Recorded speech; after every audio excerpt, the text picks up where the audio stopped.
Hi, thank you so much for tuning in to this evening's Money Chat. We've got the Military Saves team to discuss savings and side hustles. So this is for the gig economy, the freelancers, anyone who's doing those side hustles. So tonight we've got myself, Jackie, we've got Angela, and we've got Lila. So thank you so much for joining us. Now, before we jump into the chat, I would like to remind you of an opportunity to win $500. It's through taking our Military Saves Saver survey, and Angela's got a beautiful quick video to show you to remind you of the opportunity. What would you do for $500? When you take the Military Saves Saver survey from now until June 18th, 2021, you're entered for a chance to win $500. The survey is anonymous and only takes 5 to 7 minutes to complete. So what are you waiting for? All right, thank you so much and good luck. We have already given away $500 to 4 other recipients. There is still one drawing left and it could be you. So let's go ahead and get started. Tonight we're going to be talking all about how to earn money on the side, which is very pertinent, especially for military spouses who need portable careers, flexible careers, the opportunity to work from home. And the 3 of us are going to be sharing some successes, some challenges that we learned from, and some tips for you. So I think we'll go ahead and get started. Angela, could you tell me a little bit about your background and how you got started with this? Yeah, so I like to say that I was kind of thrown into this military space because my husband, as I've mentioned many times here, if no one is familiar with my story, he was Army National Guard. So we had the honor of being both a military and a civilian family. However, we always lived among a large civilian population. So there was a really long time where I didn't really identify with military spouses or the community. I really didn't see myself as one. So when he was deployed the first time, I said, oh, I better learn about this community quick, because there was a lot of different things that were going on at the time that I needed that support and resources. So I started freelancing, and that was really a really great opportunity for me to kind of dive into the community, do some research of my own. I always say, if you don't know the answer, just ask the questions or, look it up. That's always a really good source for those families that don't necessarily, either you're going through it the first time or you've been in.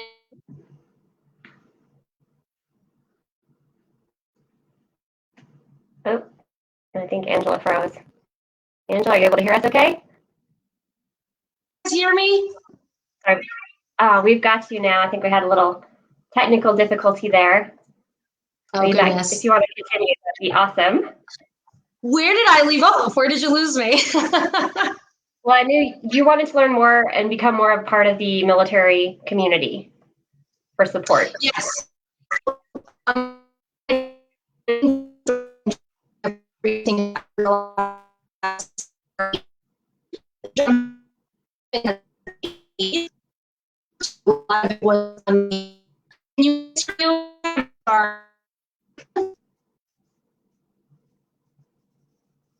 No, I think we're having tech issues again. Angela, sorry if you can hear us. It sounds like your sound is kind of coming and going. Not sure. Can you hear me? I can hear you, yes. You can see me? I can see you, but you're frozen. Oh, wait, there's some thumbs up. That's good. Oh, my goodness. And I'm not sure what's going on, so it's a lovely day here. No issues with the internet. You guys can hear me okay? Nod. Yes. Oops, and that's my phone. This is, for those tuning in, this is a brand new technology medium that we're trialing tonight. So thank you for your patience. Okay, it looks like we've got you loud and clear. Yeah, so let me hurry up before I freeze again. One of the things that I had done starting in this community was to write. So within the community, between writing and just really reaching out to individuals, it eventually landed me here, working for this great organization that continues to support all of the military and the veteran communities. But with And I know we'll get into this a little bit later with all of that hard work I did in the gig economy, you know, freelancing, came a lot of lessons, and it was a lot of hard work, unpaid, I should say, work. So that's a little bit about my background and how I landed here at Military Saves. Well, awesome. Thank you so much for sharing. How about you, Lila? Can you tell us your background? Well, I was in the military myself, and I met my husband, and then I got out of the military, and I was working full time. You know, I was your typical full-time employee. I had, you know, a quote unquote real job with a 401k, et cetera. And then we got sent to our first duty station, and you know, we had our first child, and then he was deploying. It all happened like at once. And you know, it was very hard to keep a regular job when you're, you know, far from family, no childcare, have a 3-month-old. So I ended up doing, you know, freelancing that way. And eventually, you know, I got my accreditation as a financial counselor much later on, and, you know, got jobs counseling. But there was a long period of time where the only money I could bring in was whatever I could get from side hustles or freelancing. So, yeah. Great. Well, I'll share mine as well. So I used to work, and then I became an Army wife, and then for a while was a stay-at-home mom, which was really awesome because we were stationed in Germany. I had, you know, 2 kids, age 2 and under, and we traveled around quite a bit. So on one of my trips up to London, I ran into my fabulous Italian cousin Juanita, who said, "You really should be writing for Wall Street International magazine about your experience as an American family abroad. And they don't pay anything at first, but the doors that will open are going to be amazing." And those, mark her words, she was right. So I started writing once a month just for free, just something for myself while the kids would nap or would go to bed. And then my work started getting noticed and picked up. And it landed me a guest spot on the Armed Forces Network radio station in the mornings to discuss my writing. And then I was picked up by ArmyWife101.com as the lead writer, and it just has led to so many opportunities. So although I know it's not always feasible to work for free, it was a really good way to get my foot in the door and kind of transition into this new freelancing opportunity. So that's awesome. Thank you. Yeah, it worked out really, really well. And part of what I want us to share are some of our favorite successes that we've had since doing this. Lila, I'll go ahead and start with you. What success would you like to share? Well, I felt sort of fortunate because I sent in an article to a local newspaper and lifestyle magazine, and they ended up featuring me, you know, regularly. And it was something I could easily do. It was back in Augusta near Fort Gordon. And it was something I could do while the kids were napping. I could make, you know, I would have my interviews by telephone, or occasionally, you know, like if the kids were in Mother's Day out or Mother's Morning out, I would go and, you know, do, you know, in-person interviews if I had to. So I was very fortunate. I wasn't making a ton of money, but I still was able to regularly bring in some income. But, you know, in between, I was also always trying to find different things to bring in a few bucks.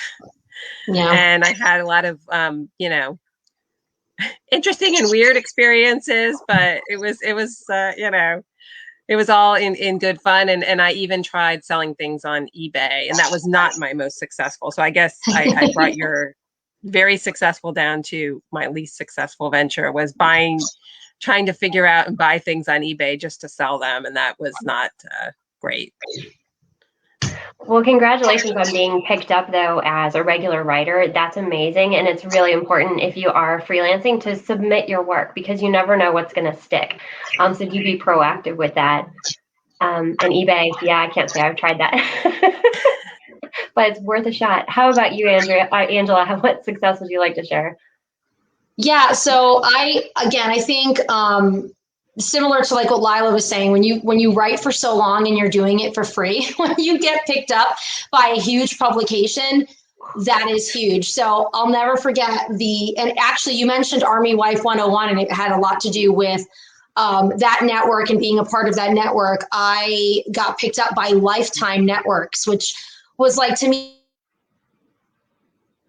at the time, I was a big Army, watched Dance Moms. I was into the Lifetime movies. So they created this network for Lifetime Moms, is what they called it. And I was featured as one of the military spouse writers. So that opened up the door to so many amazing opportunities. I got to go on set of Army Wives, the show, and watch a couple of the episodes be filmed, behind the scenes. I got to interview the cast, met a lot of the cast members, all expense paid trip to South Carolina. It was just so amazing to be able to have that opportunity, going from, this Army National Guard spouse, not really knowing anything or how the military works, to having this opportunity to just really dive into having producers ask you, well, what do you think about this? And, does this really portray the life of a military spouse? So that was really like surreal. And I got to take my mom with me. She was, again, really big fan of the show. So I feel like there was just so many great things that happened just by sticking it out a little bit. It was, I think people think, oh, you're a writer, that's so great. And they automatically think you're like a columnist for the New York Times, or not realizing, that you really have to hustle, and you have to hustle hard when it comes to, the writing jobs. But that was definitely a point in my life where I said, this is really cool. Like, I went to my husband and said, thank you for being in the military. That's awesome. Yeah, it sounds like you found a really good niche for you. Yeah. And I know that for me, I've got a few successes I'd like to share too. First off, like, my first actual paid gig was through HomeAway.com, because I had been writing these travel pieces for free, and said that one of my favorite travel tips was not staying in a hotel with my family, but from renting a property. And this was before, VRBO, Airbnb was like common knowledge. Right. And having a kitchen to cook, or, the ability to do laundry with little kids, just paid off. So I sent in my article to HomeAway, and they said, well, wouldn't you know that 3 out of the 5 of us on the marketing team were all military brats? And I thought, oh, that's awesome. So I wrote a few pieces for them on military travel, and they paid me with a week stay in an Italian villa. And I thought, okay, there's something to this. So not every payday has been like that, but that really got me excited. And I thought, there is something here I could pursue. And I got started with just $100 Chromebook. So I had very low overhead. And I ended up on that one Chromebook accruing over $60,000 worth of writing income over a few years. And there's a piece on Next Gen MilSpouse featured about it. Well, I wrote it, but it's about my story. But it just shows that if you make time for it, and you're connecting, and you're putting your work out there, like, who knows what's going to happen. But my favorite thing that ever happened was Army Wife 101, Crystal Spell, the creator, said, hey, I can't go to Hollywood, but we've been invited to watch this new military themed movie, do a press junket, and meet, do a round table with the cast. Do you want to go? I said yes before I even knew, because who doesn't want a trip to Hollywood? Right. So then I found out that it was going to be the actor Chris Hemsworth. A lot of you know him as Thor. He does a lot of things. It was amazing. So I got to meet him in a round table, got to have a photo with him, took a quick video, and that was also very exciting. It was absolutely a highlight of the career. So I was going to say jealous. that right there would have been like the highlight of my life. Yes. And also, I think Army Wife 101 is getting a lot of credit tonight. So if Crystal's watching, thank you. Thank you, Crystal. Shout out to you. Well, and so much of it too is producing that quality content, being consistent. And I know there's a lot of opportunities for side hustles. I've had friends who are military spouses who do it through photography. They do it through baking. They do it through like pet sitting or grooming. So there are a lot of opportunities. It's a little coincidental that we've all kind of worked in the blogosphere. Right. But there are several opportunities. Now, we heard that Lila's eBay didn't quite go so well. Did you have any other like lessons that you learned from this that you'd like to share, Lila? Well, I think that one of the big lessons would be that there's not necessarily a linear progression. I mean, like, you might get paid a few $100s for something, and then the next time you might not be offered anything more than like some free product, or a very minimal, amount of money. So I think you shouldn't get discouraged if you're not like, continually progressing and making more and more and more money. just very recently, though, right before I took this job, I was doing freelancing in a different way where I was freelancing, but as, in my area of expertise in financial counseling. And that's probably, that I actually negotiated and set my own hourly rate. And I would tell people that always maybe ask for more than you think that they'll give you, because you may be surprised. All they can say is no. Yes. That's just good life advice, period. But that is really pertinent. I love it. And congrats. How about you, Angela? Did you have any surprises or things that went wrong that you learned from this? I think Lila really touched on it just now, because one of the things that I used to always do is just write for exposure. But there was a point where I was like, all right, I've been exposed for how long now? It's been years. Someone has to see value in this and pay me. So I'll never forget one of the biggest publications that I had written for. I had pitched them and I said, I have this really great idea for an article, and I just built up the courage and I said, well, this is how much I charge. And when they came back and said yes, I about almost died. I said, I was expecting for them to say, no, this is an unpaid opportunity. But because I had taken that opportunity, and again, I wasn't undervaluing my work, because this is, my job. This is something that I was trying to make a career out of.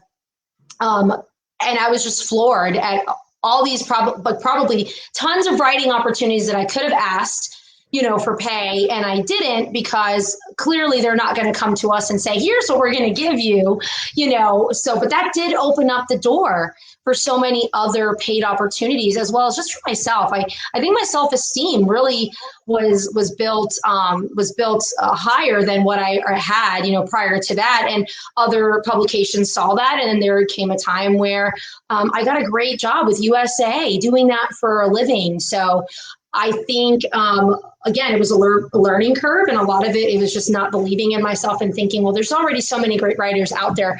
Why would I be considered, one of them? But yeah, that was definitely a point in my life where I said, you just have to trust that what you're doing is good work. And if they want it, they'll pay for it.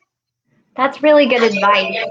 And like Lila said too, you don't always get paid in money. I have been paid from everything from a subscription box to a bottle of hairspray to $1,000 hotel gift card, which was actually really awesome because I was able to use that at locations all over the place with the chain. But you're right, there are times where you can ask for more, or you can even say at the start of the new year, okay, these are my new rates for this year, and if you've got that great track record, you've got that body of work, your worth, then. So it's so interesting you brought that up, because I think many don't realize with the start of that new year, you do have to evaluate where you are, professionally. Just think of cost of living expenses and anything that might change within your life.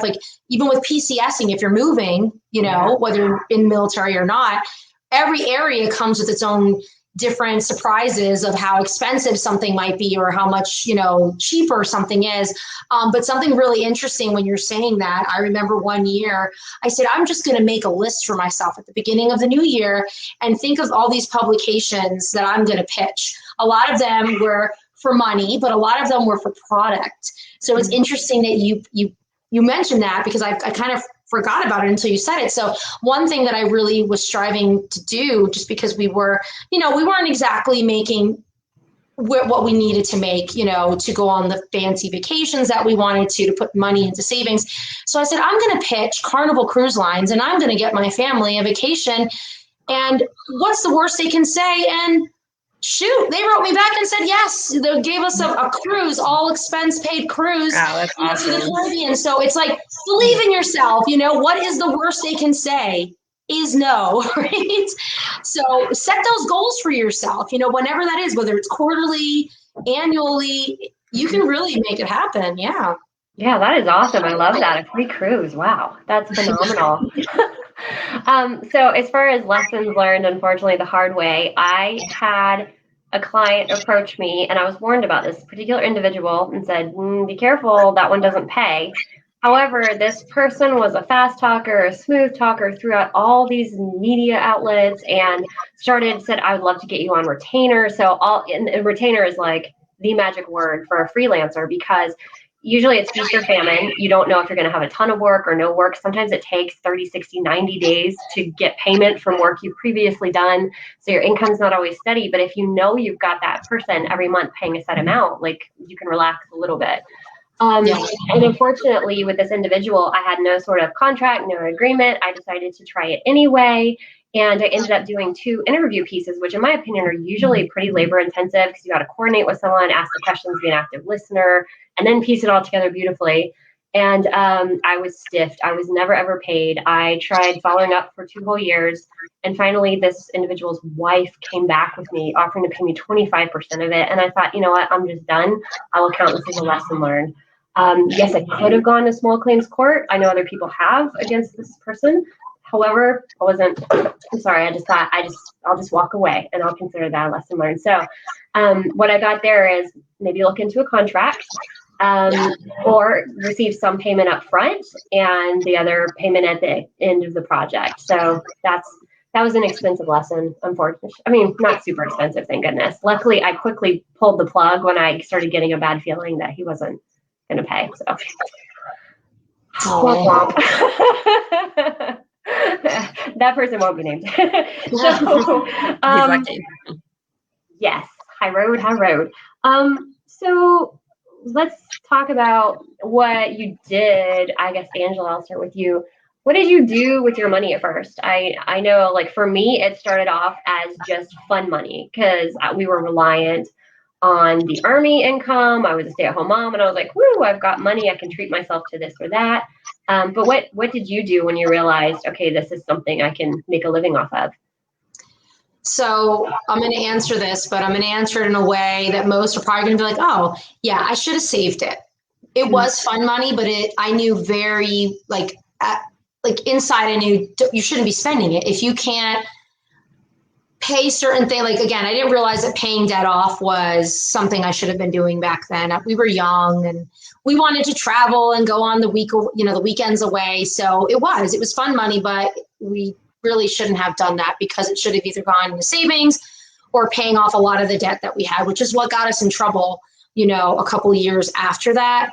And I mean, we could talk about the tax stuff later, because that's a whole other story with the gig economy. But yeah, we bought a lot of fancy things, televisions, and things, not necessarily paying anything off. And I look back at that now and it's like, oh my goodness, like, anything extra like that, save it. I mean, it's fine if you take some of that and you have fun with it. I'm not saying that you can't, but we just had too many obligations and too much debt where we did not realize that it should have gone towards that. So I was ashamed of that back then, not anymore, because you learn from those mistakes that you made, the money mistakes, right?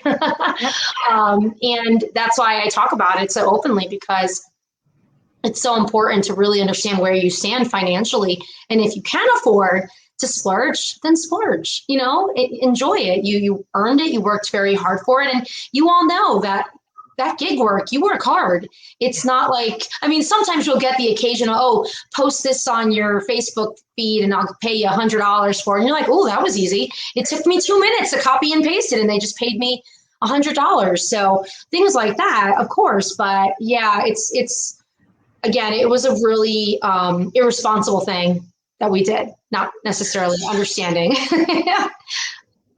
Well, thank you for sharing. How about you, Lila? Well, I mean, I think I mostly put our stuff back into our family account, but for me, it was more like not a justification. It made me feel better about myself, because when I wasn't able to contribute to the family, then I sort of felt like, oh, I should be contributing. It's not right that he's working. And, even though being a stay-at-home mom is super hard work. Right. Yeah. So it really gave me this sort of like mental boost that even if I'm not making, it doesn't matter how much I made writing that article or shopping, being a mystery shopper, which is one of the things I did. Wow. I was a mystery shopper at post offices for a while. And doing things like that. And it's like, it wasn't making tons of money, but it made me feel better about myself. Like I was doing something. I was actually helping, and I was, yeah. So that was what it was. For me, it was more that than any, monetary, the actual monetary value was higher. The value was higher to me on a personal level. You would be such a detailed, meticulous mystery shopper. Like you Yeah, would I be was thinking ideal the for same that. thing. I would be terrified if Lila showed up to my shop. I'm like, oh my goodness. I know. That's pretty awesome. The other thing that I've done before, previously in life, even before becoming a military spouse, was house cleaning. I did that to save up. In college, I worked at a grocery store and I did house cleaning on the side so I could save up to study abroad. So I think that if you've got the time and the energy and the connections and you can go ahead and do some side hustles or gig work, like you really can make some awesome connections and bring in some good income. For me, Lila, I can relate to you too, because as I said, I used to work a full-time job in public relations prior to becoming a stay-at-home mom. And as a stay-at-home mom, I would clean the house and I'd have to clean it 3 more times that day. And like there was nothing tangible to show that I had been working all day. And when I finally had like a piece up and live and I had a link to share and I was like, it's on a blog, that was really satisfying as well, in addition to the financial side. But once I started, I went to a conference and met with someone from a book publishing company and ended up starting to ghostwrite books. And that was a ton of work, but it definitely paid more than any blog post I ever wrote. Because of course you're looking at, a word count of like 300 to 700 versus like 20,000. So all of a sudden I thought, okay, there's some real money in this. So I went to my bank and I actually created a separate account just for my writing money. And I think that was really good because I could actually see it growing. And I thought, oh, this is really good. And then I started putting some in savings. But like Angela, it wasn't automatic. I think the first book I wrote, I hopped a plane and flew back to Germany to go visit my friends over there from when we used to be stationed there. So I do think it is important to reward yourself. You put in all that work, you've got to have some sort of payback and benefit in addition to saving it. So what would you, ladies, I'm interested in what your tips would be for people who are working the gig economy. Lila, should we start with you with some tax considerations, perhaps? Yes. She's like, if I must. Yeah, the thing, the downside to working in the gig economy is that you're not paid like a regular employee on a W-2. You often are paid on a 1099 form as a contractor. And sometimes if you make even, less than $600, you might not even get a 1099 at all. But that doesn't mean that the person who, gave you money and paid you didn't report it to the IRS. So my big tip is to make sure you really understand what it means to be a contract employee. And you should declare everything, because you don't know whether that employer reported it to the IRS. And if they did, there's a chance you could be audited. So, you'll work all year maybe and get the 1099s the next year in January. And then, but the thing is, if you make a lot as a gig worker, then you may or may not have to pay estimated taxes. So this happens a lot. Like when I was fortunate in that I kind of figured out that, with the 1099, I needed to adjust and we might need to pay more in withholding. And so I had my husband, who was, active duty military, I had him adjust his W-4 so that he was taking more out from his pay for taxes. But if you don't have, if you're just yourself working on a 1099, or if you and your partner are working, in that kind of if you both are freelancing, then you may end up owing taxes. And because the way the IRS likes the IRS likes us to pay our pay as you go, right? So ideally, you're paying taxes every time you're making money. But if you're a freelancer, then you're not doing that. And so you may have to figure out about paying estimated taxes either quarterly, or you can pay them more often if you want. The IRS will be happy to take your money. But make sure you do that, because otherwise, at the end of the year, when you file your taxes, if you did not make enough payments ahead of time, then they will not only make you pay your taxes, that they'll penalize you. So I think, Angela, you were looking at me, weren't you? I sensed that. I don't think she was looking at me, but yeah, nobody wants that surprise. Nobody wants that. Yeah, no, I think Angela's had some experience with that. So, but just if you're listening to this, please listen to Lila, because I wish I knew all this when I first started working as a freelancer. Because like exactly what she said, just because you don't necessarily think it's below that limit, right? What is it that you said? 500 or $600? $600 does not mean that they have not reported it. So going into the question and kind of like talking a little bit about what Lila was just speaking to, first thing is keep track of everything that's coming into you. So, and I don't mean by just seeing what's, coming into your bank account. No, I'm a big fan of Excel. I know that's like real old school for some people. I just love spreadsheets. So what I used to do is, for every new freelance opportunity that I would get, no matter what it was, obviously I had my minimum requirement when I started getting paid. I would just, even if it was $50, just track it, the date, the amount, who it came from. That way at the end of the year, or I should say quarterly, because that was another really hard lesson I learned. Where, what the kind of money that you've been bringing in, but I didn't know that you had to file taxes quarterly. Like, big oopsie on my part. I just thought, the money's coming. I'll just let them take it when I file my taxes at the end of the year. And what I didn't realize what was happening is, they were taking, the taxes, but then I was getting this penalty for not paying my quarterly taxes. The IRS didn't communicate that to me. So just a little red flag for all of you guys listening. Yeah, they won't. They'll let you know not after. Tell you. Yeah. So unless you know to look and say, oh, shoot, I just got hit. No, I didn't know it didn't say penalty. It just said, this is what you owe. So I said, okay, that's what they're taking out of the refund. And all that money, man, that we could have saved. And that just really, it took me, I think, a good 5 years. That's really embarrassing to say, of gig work, to realize that I need to be paying on a quarterly schedule. Right. Just because I really was ignorant at the time. I didn't know. I didn't do my research.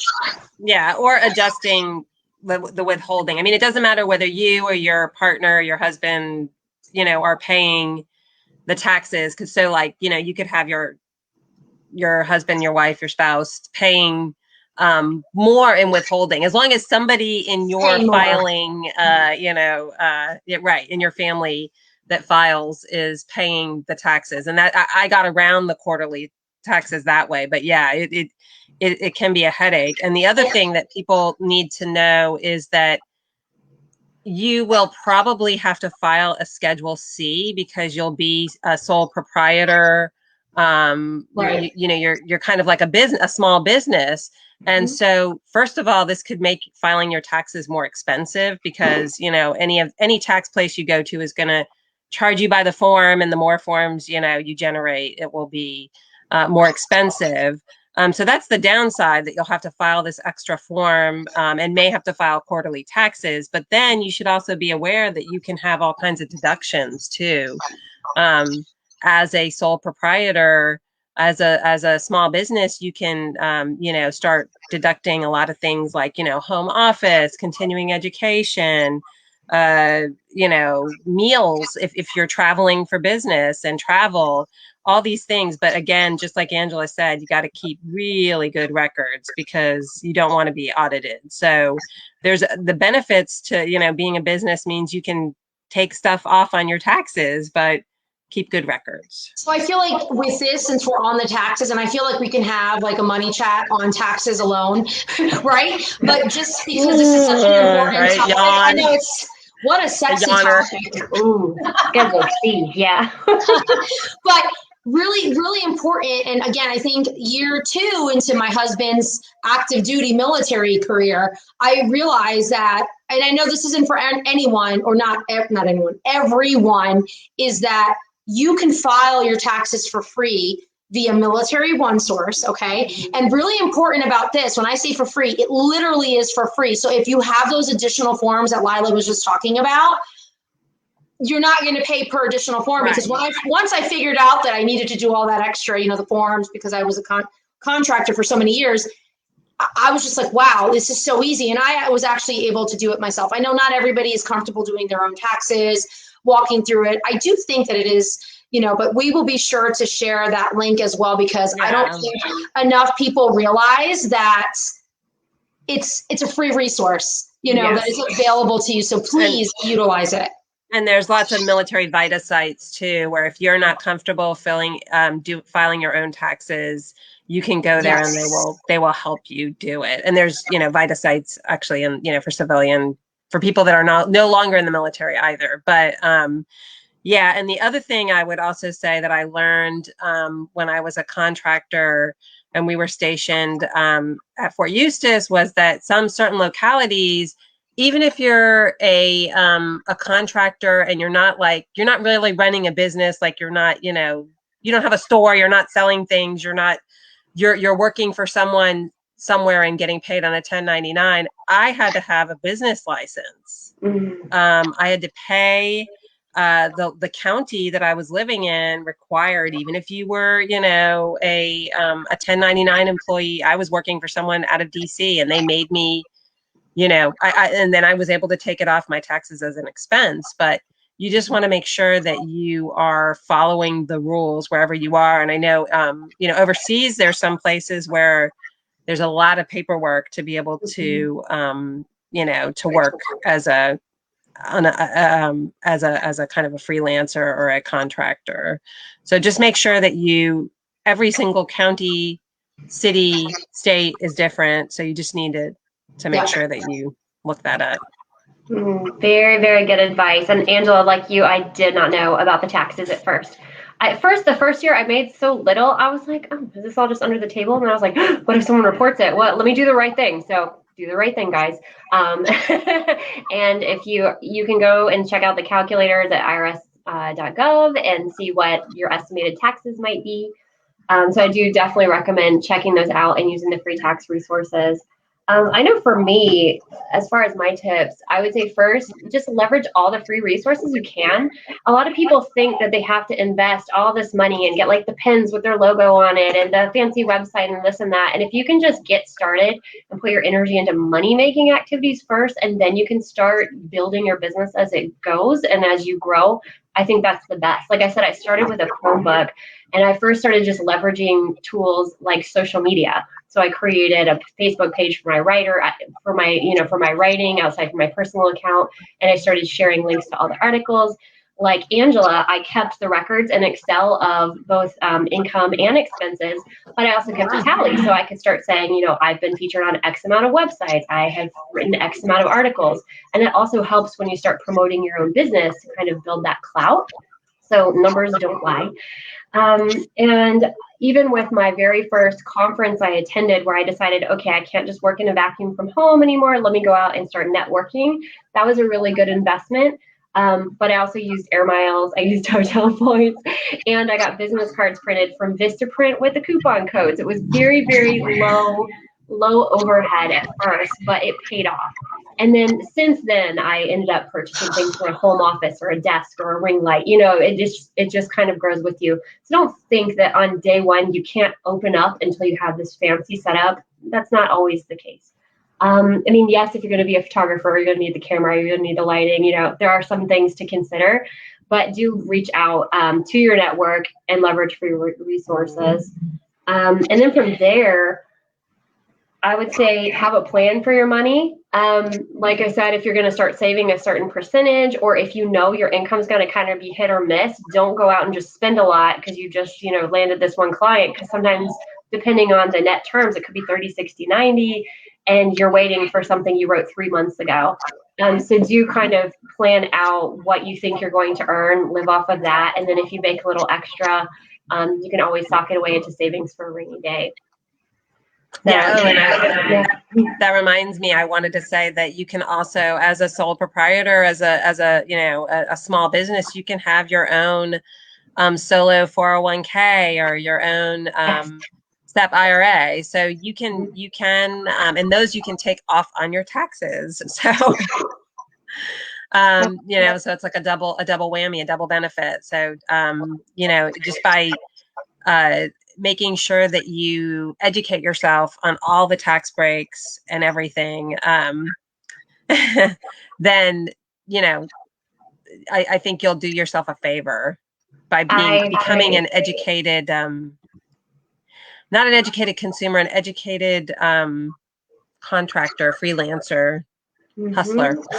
I was just gonna say, that's the word. It's hustlers, right? Hustle, baby. Yeah. Yes. So I think that's so true. I have my own individual 401k. I've got my own CDs, my own mutual funds. I opened all of this myself. I didn't have a business or a job that did it for me. So I just set that up, and then you can set up automatic transfers, which is just set it and forget it. That's the easiest way to save. Or if you do come into a windfall, say you land a really big client and you're like, you know what, I'm going to put half of this away or however much. That's another good way to do that.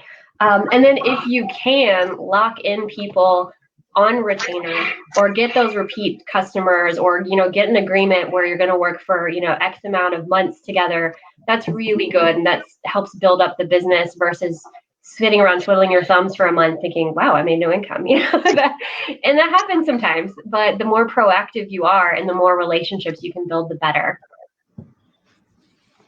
So do you have any other tips, Angela, that you'd like to share? I still am like in awe of your cruise. I think that's an awesome idea. Like you made that happen for the whole family. No, please. You got to meet Chris Hemsworth. Right?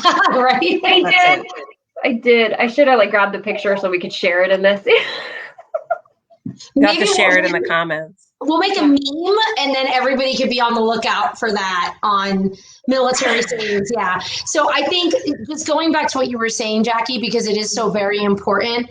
Obviously, just to recap, just don't be afraid to ask. One thing that I also used to do with that list of those customers or clients that I used to have is that if I haven't heard from them in a while, I would just set reminders on my calendar to circle back and say, hey, is there any more work that you need? Or, I did this for you. Are you looking? And half the time they do write back. I'm like, oh, I've been meaning to reach out, because things are busy and they just don't have the time to reach out to you. So you'd be surprised if you just set those reminders that, a lot of times you can get some really solid work out of, just reaching out to them. Yeah, it's all in the follow-up. Good point. Sure. And another thing too, I'm talking about building relationships. Connect with your peers who are doing the same thing. Don't be afraid. Don't look at them as competition. There are a lot of really good groups on Facebook alone for networking, military spouse networking. And people will share things like, what tool do you prefer for your mass emails, or what do you prefer for design? And just talk to people. I remember when I was at a conference and all I had at first was just my social media that was, free. And someone said, well, you need at least a landing page. Don't worry about a whole website, but just get a landing page to have some sort of representation. I thought, oh, I could do a page and that doesn't cost that much. So I did it and I was able to introduce myself, how you contact me, like links to my body of work, quantifying this many pieces, this many clients, et cetera, et cetera. And to date now, I guess I've been at it for 6 years. And I've had over 325 published articles and 17 ghostwritten books. And boom, I know that because it's on my landing page and it's in my Excel. So definitely, don't get overwhelmed. Don't think, oh gosh, I need this whole big fancy website. And maybe eventually you'll get there. But go ahead and start, and don't be afraid to ask. People are more than happy to help out or to refer you. Sometimes they can't take a client, but maybe they'll send them your way. So you build that network as much as possible. You don't have to work in a vacuum. Yeah. Anything you'd like to add to that, Lila? I know outside of just taxes, but from your experience as well. I think you guys are